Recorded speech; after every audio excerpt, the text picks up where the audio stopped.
Assalamualaikum dan hai semua. Nama saya Cikgu Nur Adlina binti Muhammad Asri dan saya akan mengajar anda peranan air dalam menunjukkan keasidan dan kealkalian yang berada dalam bab 6 asid, base dan garam.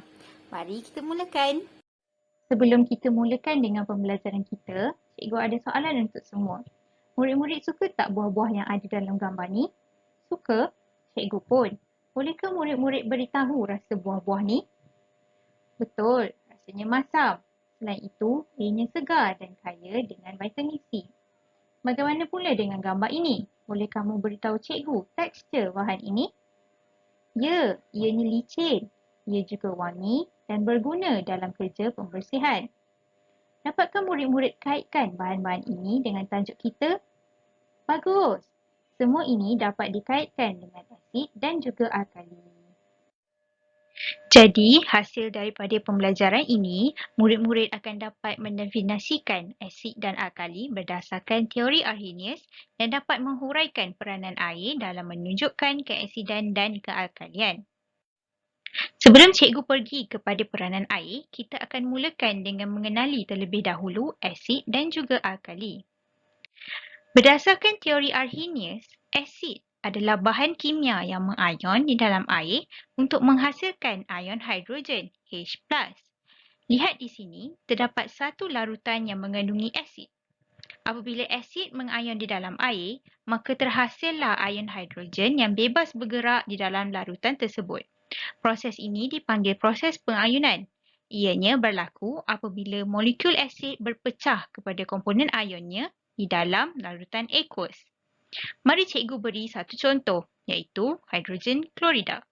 Apabila gas hidrogen klorida dilarutkan di dalam air, hidrogen klorida akan mengayon kepada ion hidrogen H+ dan ion klorida Cl- seperti di dalam persamaan ini. Adakah ion hidrogen akan kekal di dalam air? Ion hidrogen yang terhasil akan bergabung dengan molekul air untuk membentuk ion hidroksonium H3O+. Tahukah murid-murid bahawa ion hidroksonium adalah ion yang sebenar terbentuk di dalam larutan aqueous bagi menunjukkan sifat asid. Tetapi, kita selalu menggunakan H+ untuk mewakili ion tersebut. Baiklah, mari kita beralih kepada alkali pula. Alkali didefinisikan sebagai bahan kimia yang mengayon di dalam air untuk menghasilkan ion hidroksida OH-. Alkali adalah base yang boleh larut di dalam air. Seperti murid-murid dapat lihat, terdapat ion hidroksida bergerak bebas di dalam larutan apabila alkali mengayon. Salah satu contoh alkali ialah natrium hidroksida. Apabila pelet natrium hidroksida dilarutkan di dalam air, ion natrium Na+ dan ion hidroksida OH- akan bergerak bebas di dalam larutan. Jadi murid-murid telah mendapat gambaran jelas tentang asid dan alkali? Bagus. Sekarang, kita akan lihat peranan air dalam menunjukkan sifat keasidan dan kealkalian. Untuk mengetahui sifat sesuatu bahan itu asid atau alkali, kita memerlukan air. Jadi di sini kita ada serbuk kopi, air kopi, serbuk pencuci dan cecair pencuci. Pada pendapat murid-murid, manakah yang akan menunjukkan keasidan dan kealkaliannya? Pastilah air kopi dan juga cecair pencuci kerana mereka adalah cecair. Dengan adanya air, kita boleh uji sifat mereka. Salah satu cara untuk kita uji sifat mereka adalah menggunakan kertas litmus lembap. Apabila berlaku penukaran warna, maka bahan itu akan menunjukkan sifat asid atau alkali. Cikgu berikan cara yang mudah untuk murid-murid hafal penukaran warna ini. Kita akan gunakan konsep sambal. Jika kertas litmus merah lembap bertukar biru, maka bahan itu adalah alkali. Dan jika kertas litmus biru lembap bertukar merah, maka bahan itu adalah asid. Hanya perlu ikut anak panah ini sahaja. Senang kan? Mari kita aplikasikan ilmu ini kepada bahagian yang seterusnya. Kita mulakan dengan peranan air dalam menunjukkan sifat asid. Di sini ada dua tabung uji, A dan B.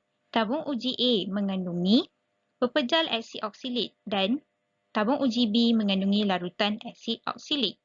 Di dalam kedua-dua tabung uji ini diletakkan kertas litmus biru lembap. Kita nak lihat kertas litmus yang mana yang akan berubah warna untuk menunjukkan sifat asid?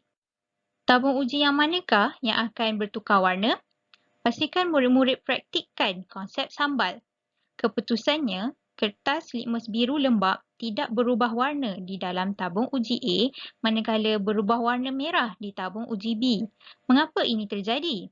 Asid perlu dilarutkan dalam air untuk mengayon dan menghasilkan ion hidrogen. Kehadiran ion hidrogen membolehkan asid menunjukkan sifat keasidannya. Tanpa air, pepejal asid oksalit hanya wujud sebagai molekul. Mari kita lihat pula peranan air dalam alkali. Situasi yang sama seperti sebelum ini, tapi kita letakkan pelet natrium hidroksida dalam tabung uji A dan larutan natrium hidroksida dalam tabung uji B. Letakkan juga kertas litmus merah lembap ke dalam kedua-duanya. Dengan menggunakan konsep sambal, kertas litmus merah akan bertukar warna biru hanya di dalam tabung uji B. Mengapa? Kerana dengan kehadiran air, natrium hidroksida akan mengayon dan menghasilkan ion hidroksida yang bergerak bebas. Ion hidroksida membolehkan alkali menunjukkan sifatnya.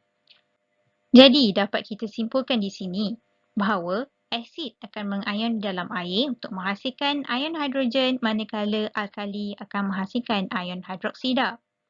Asid dan alkali akan menunjukkan sifatnya hanya dengan kehadiran air. Dan akhir sekali, jangan lupa untuk menggunakan konsep sambal untuk menentukan pertukaran warna kertas litmus. Sampai di sini saja pembelajaran kita pada hari ini. Terima kasih kerana telah meluangkan masa dan jumpa lagi pada masa akan datang. Bye!